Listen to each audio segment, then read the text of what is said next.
सवना भदवना के रतिया तभी जूरी चमक उठी हो।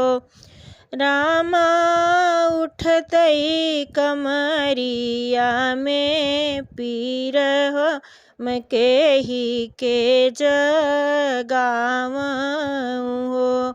रामा उठतई कमरिया में पीर मके ही के जगावँ हो।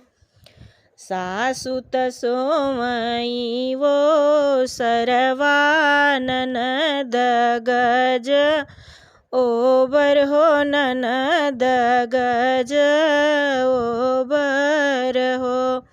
रामा सैया त सोवई महलिया जगाए नाही जागई बोलाए नाही बोलई हो।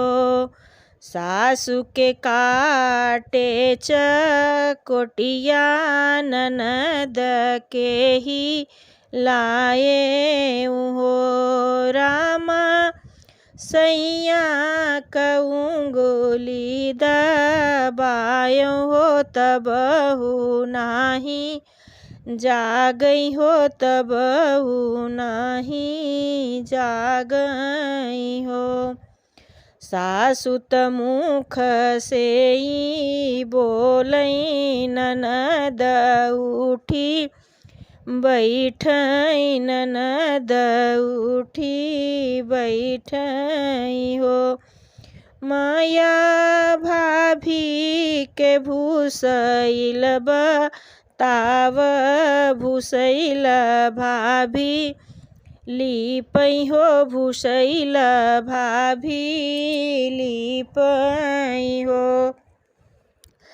भोर भये भीनु सारत होरी लाज नमली है होरी लाज नमली है हो।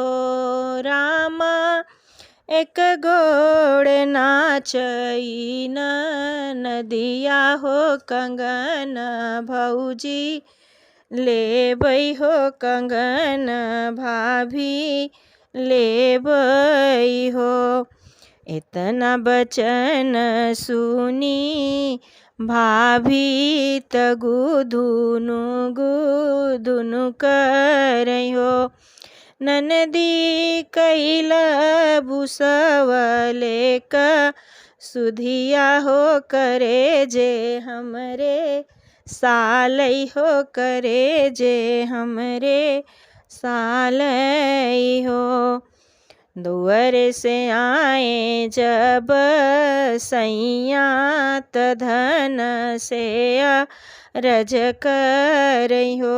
मोरी धन दई दे तू हाथे का कंगनवा हो। कंगन बहिनी ले है हो कंगन बहिनी अरजी के हो।